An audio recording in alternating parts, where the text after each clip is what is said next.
अब नीतीश कुमार ने धूल झाड़ना शुरू किया है। क्यों नहीं बन पाए, कहाँ पे फंस गया, कौन कैसे कट गया उनका नाम। नीतीश कुमार को उनमें बहुत काबिलियत नजर आती है। जदयू में सबसे मजबूत ओबीसी लीडर्स में से एक है। सम्राट चौधरी ओबीसी समाज से आते हैं। नोरमा ग्रुप, जो सोचता है वो करता है, आपके अपने सपनों का आशियाना।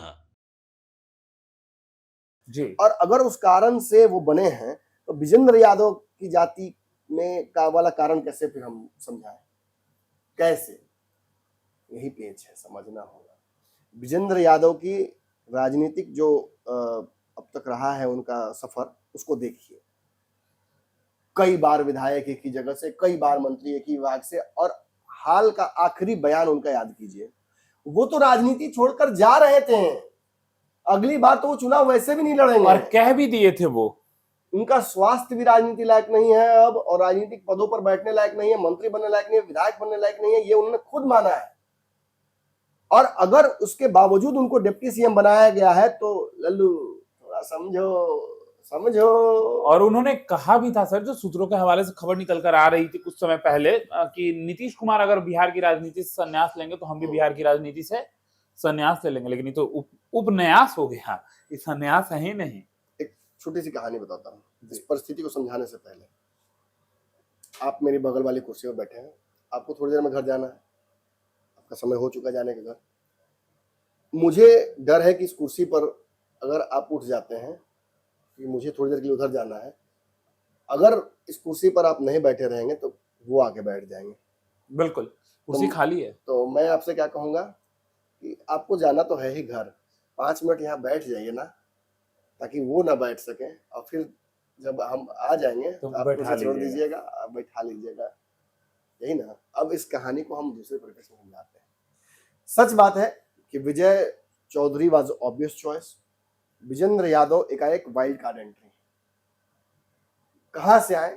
निश्चित ही उनका कद है, निश्चित ही वो नीतीश के बड़े प्रिय हैं, निश्चित ही समाजवादी नेता है, और बड़ा हिस्सा बड़े विधायक जो हैं जदयू के, दे रिपोर्ट टू विजेंद्र यादव। पिछले समाज के जो नेता है, विधायक है, वो रिपोर्ट करते हैं उनको। सरकार टूटती और विधायक टूटते अगर नीतीश कुमार के, तो विजेंद्र यादव के चलते ही टूटते, और विजेंद्र यादव हमेशा नीतीश कुमार के पक्ष में रहे, इसलिए उनके विधायक कभी नहीं टूटे। जी जी जी, खेला याद कीजिएगा, हम ज्यादा नहीं बोलेंगे तो किसी का बेइज्जती हो जाता है। लेकिन खैर, आज जो जदयू के साथ जो खेल हुआ वो आज बस मैं वही पहुंच रहा हूँ। कहने का मतलब कि विजेंद्र यादव जिस कुर्सी पर बैठे हुए हैं जी, ये वही कुर्सी है जिस पर मैंने आपको बिठाया था। बिल्कुल। विजेंद्र यादव की राजनीतिक जीवन अब बहुत लंबी नहीं है। ये 5 साल मैंने कहा था नीतीश कुमार के बारे में कि नीतीश कुमार 5 साल अगर रह गया मुख्यमंत्री तो हम पता क्या छोड़ देंगे, जीतेंगे वही बनेंगे, ये भी कंफर्म था, लेकिन वो रहेंगे नहीं, ये तय था। बिल्कुल। वैसे ही मैं कह रहा हूं कि 6 महीना, 1 साल, मैक्सिमम 1.5 साल आप देख लीजिए कि कुछ परिस्थितियां ऐसी जरूर बनने वाली हैं। ये सबको पता है। विजेंद्र यादव राजनीति छोड़कर अब आराम की तरफ जाना चाहते थे। जब नीतीश कुमार ने इस्तीफा देने की बात की तो विजेंद्र यादव पहले मंत्री थे जिन्होंने कहा कि हम भी अब राजनीति नहीं करेंगे, छोड़ रहे तो, और एक डिप्टी सीएम बन गए। नीतीश कुमार ने जबरदस्ती उनको डिप्टी सीएम बनाया है। नीतीश कुमार ने उस कुर्सी को ओबीसी के लिए रिजर्व कर दिया है, वरना उस कुर्सी पर कौन बैठता? दलित, ईबीसी, या तो मछुआरा समाज से किसी को बनाना पड़ता, या भाजपा किसी दलित को बना देती। बिल्कुल, जानबूझकर इस कुर्सी को रिजर्व कुर्सी बना दिया गया है। और अगर आप समझदार हैं तो आप जान गए हैं कि अब कौन मैं कहने जा रहा हूं। उसके बाद विजय चौधरी बने रहेंगे, सवर्ण चाहिए एक सरकार में, नहीं तो बवाल हो जाएगा। भाजपा अफोर्ड नहीं कर सकती है ये। सम्राट चौधरी रहेंगे ही, इसमें कोई कंफ्यूजन नहीं है, बीजेपी का चेहरा वही है और लॉन्ग टर्म रहेंगे। अब आते हैं उस तीसरी कुर्सी पर जो विजेंद्र यादव के पास है। अब सोचिए कौन इस कुर्सी का वास्तविक हकदार था, कौन इस कुर्सी पर कल तक बैठने वाला था। किसको बिठाने के लिए लगातार अप डाउन संजय झा, ललन सिंह, सारे नेता जदयू के कर रहे थे, भाजपा के टॉप नेताओं का फोन आ रहा था किस व्यक्ति को बिठाने के लिए। अब बोलिए, कमेंट खुला हुआ है, बताइए कमेंट। निशांत जी, निशांत के लिए ये कुर्सी रख दी गई है रिजर्व। और अगर इसमें कोई दलित होता तो दलित को हटाकर अगर कल निशांत को बनाते डिप्टी सीएम तो कहते देखिए एक दलित की कुर्सी खा गए हैं। और सर एक और बड़ी होते तो सेम बात। अब क्या है, त्रिवेणी संघ वाले ओबीसी के यादव जी, वो यादव जी देखिए विजेंद्र यादव की जगह यादव कोई और हो सकता था इस पार्टी में, बिल्कुल किसी को बिठा सकते थे, लेकिन किसी युवा को नहीं बिठाकर ये कंफर्म कर दिया गया कि बहुत लंबा नहीं देखिए है। मैं कुछ नहीं भी बोल पा रहा हूं, वो भी समझना पड़ेगा आपको। ऐसी बातें बोलना बड़ा आसान नहीं है। और आपने एक बात कही थी, उनके स्वास्थ्य को लेकर मैं जो इशारा कर रहा हूं, समझिए थोड़ा सा इसको, ये आप समझिए कि बहुत ज्यादा उस तरफ स्वस्थ रहने की चांसेस नहीं है विजेंद्र यादव के। हो सकता है कि वो शयन कक्ष से ही चला पाए या इलाज के रत रहे उस दौरान ही चलाए वो अपना कुर्सी। ऐसी स्थिति में ये पूरा का पूरा जो मंत्रालय का पोर्टफोलियो होगा विजेंद्र यादव के पास, जो उनके पास डिप्टी सीएम की ताकत होगी, ये कुर्सी ही निशांत के लिए भविष्य में सुरक्षित कर दी गई है। इस जगह पर उनको बिठाकर विजेंद्र यादव को विजेंद्र देखकर। यादव को आज नहीं तो कल ये कुर्सी छोड़नी ही है, किसी भी कारण से छोड़ना ही है। बिल्कुल यादव बिना वोट किए अगर बैठ गए सत्ता में तो उसका कारण वही है कि नीतीश कुमार का दिमाग, नीतीश ने लगा दिया कि अपने पुत्र की राजनीति आगे चल के ऐसे होगी। बिना लांछन के परिवारवाद के उन्होंने अपने पुत्र को राजनीति में ला लिया, बिना लांछन किसी तरह से डिप्टी सीएम बना देंगे। और वर्तमान में अगर निशान डिप्टी सीएम नहीं बने तो उसके 3 बड़े कारण हैं।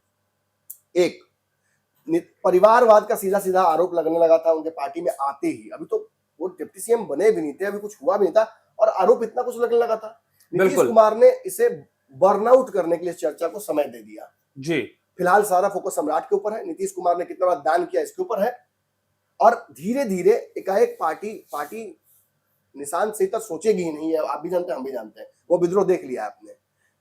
संजय झा और बाकी लोग इसी के साथ मनाने की कोशिश भी कर रहे हैं कि डिप्टी सीएम आप इसी बार बन जाइए। तो एक बड़ा कारण परिवारवाद से अपने पिता को ही मुक्त करना और उस लफड़े से दूर रहना। दूसरा, राजनीति में अभी निशांत को एक बड़ी ट्रेनिंग की आवश्यकता है, अनुभव समय चाहिए, उनको अनुभव चाहिए। एक बड़ी टीम, मैंने कहा 50 लोग की उनके साथ काम कर रही है, दिल्ली से भी टीम आई है। इतना तैयारी केवल राजनीति सिखाने के लिए थोड़ी किया गया है निशांत को। कल डिप्टी सीएम या सीएम तक बनाने की तैयारी निशांत को की जा रही है। जदयू के भविष्य को सुरक्षित नीतीश कुमार ने कर दिया है। ये विजेंद्र यादव डिप्टी सीएम नहीं है, विजेंद्र यादव एक फिक्स डिपॉजिट है नीतीश कुमार के। बिल्कुल, ये मैच्योर होंगे अपने समय के हिसाब से। राजनीति समझनी है तो इस हिसाब से समझिए। और आज जो कर रहा हूं पंचनामा, 1.5 साल बाद फिर इसी पंचनामा का स्क्रीनशॉट देखिएगा, इसी तरह से देखिएगा और कोई एक्सप्लेनेशन नहीं हो सकता है। मत सुनिए कचरा, मत झंडुआ हम लोगों के चक्कर में पड़िए। विजय सिन्हा मंत्री नहीं बनेंगे, अरे देख लेते हैं, वो भी आपके सामने की बात है। विजय सिन्हा की चर्चा तो मैं अगली खबर में करूंगा, लेकिन फिलहाल इस खबर में एक और बता दूं। एक और बड़ी बात है, अगर 6 महीना साल भर इसी तरह से सरकार काम करती है तो निशांत इस 6 महीने साल भर में अपने आप को राजनीति में स्थापित कर लेंगे, संगठन में स्थापित कर लेंगे, संगठन के एक गुण को समझ जाएंगे और लोग भी उनसे इंटरेक्ट कर चुके होंगे। ऐसे में वो यादव वाली कुर्सी, जो ओबीसी समाज से आते हैं, विजेंद्र यादव समाज से, वो कुर्सी धीरे से अगर मिल जाए निशांत को, तो फिर जो कुर्मी समाज से आते हैं, देखिए कुर्मी 20-22 साल से शासन नीतीश कुमार ने किया है, और फिर एक कुर्मी को बिठा देते हैं जी अपने पुत्र को, तो वो आरोप तो लगता ही ना कि गए तो गए, लेकिन बेटा को बिठा के गए। तो कुर्मी का शासन चलता रहा। नीतीश ने बहुत आसानी से अपने ऊपर लांछन भी हटा लिया, कर्जा भी उतार दिया और ला दिया तेजस्वी जी के। हाँ, अब देखिए कितना बड़ा खेल कर दिया। कुशवाहा का कर्ज भी उतर गया और अपने पुत्र के लिए एक रिजर्व फिक्स डिपॉजिट भी कर दिया। अब जो यादव पे सवाल उठाएगा, अरे डिप्टी सीएम विजेंद्र यादव भाई, अब यादव भाई भी तो कंफ्यूज है, क्या करें? विजेंद्र यादव भी तो यादव है, कल तेजस्वी यादव है, सर्टिफिकेट कहता है, तो आप तो फंस गए। एक लाठी से नीतीश कुमार ने कितना शिकार कर दिया सोचिए। और सबसे बड़ी बात कि निशांत जिस दिन चाहेंगे उस दिन डिप्टी सीएम बन सकते हैं, उसके लिए वो रिजर्व सीट रखी हुई, भूलिएगा मत। आपके सपनों को हमने सजाया है, ई होम्स पैनोरामा को हमने बनाया है। ई होम्स मेरा एक सपना था जिसपे मैं पिछले 4 साल से काम कर रहा था। हमने जो बनाया है वो सबने है माना। ई होम्स पैनोरामा में हो आपका भी आशियाना। और फाइनली हमने 2021 में इस प्रोजेक्ट को लॉन्च किया। बहुत लोग अप्रिशिएट कर रहे हैं कि पूर्णिया जैसे शहर में, बिहार के, एक तो बिहार की बात करें उसमें भी पूर्णिया जैसे छोटे जगह में इस तरह का लाइफस्टाइल देना, ये सुन के हम लोगों को बहुत अच्छा लगता है। ई होम्स में हमने कुछ और भी किया है, जैसे हम जिस जगह में रह रहे हैं हमारे फैमिली सिक्योर हो, उनको सिक्योरिटी का ध्यान में रखा है। आपकी सुविधा और सुरक्षा आपके लिए खास है, ये आपका विश्वास है। इसमें आर्टिफिशियल इंटेलिजेंस का 7 लेयर सिक्योरिटी का हमने इस्तेमाल किया है। लस ग्रीन कैंपस को बनाया है। यदि हमारा बाउंड्री वाल है तो वो वर्टिकल गार्डन है। ये जितनी भी फैसिलिटी होता है एक इंटरनेशनल टाउनशिप में, ई होम्स है, ये हम लोग विश्वास नहीं कर पा रहे हैं। जो भी हमारे मित्र दोस्त या जो भी हमारे बाहर के बाहर आते हैं तो हम लोगों को बहुत अच्छा सुनने को मिलता है और बहुत अच्छा क्रेडिट मिल रहा है। वो सारा हमने सिर्फ एक बिल्डिंग नहीं बनाया, हमें एक बहुत अच्छा लाइफस्टाइल दिया ई होम्स में, और मेरा एक सपना था जिसको मैं आज फुलफिल होते हुए देख रहा हूँ। ये आपका आवास है। ई होम्स पैनोरामा में अब आपका निवास है। E Homes Panorama, luxurious lifestyle redefined. Panorama group, जो सोचता है वो करता है। अगर ये वीडियो पसंद आई और वह बिहार के राजनीति और बिहारियत से सरोकार रखेनी तो सब्सक्राइब बटन दबा के चैनल के सब्सक्राइब कर ली।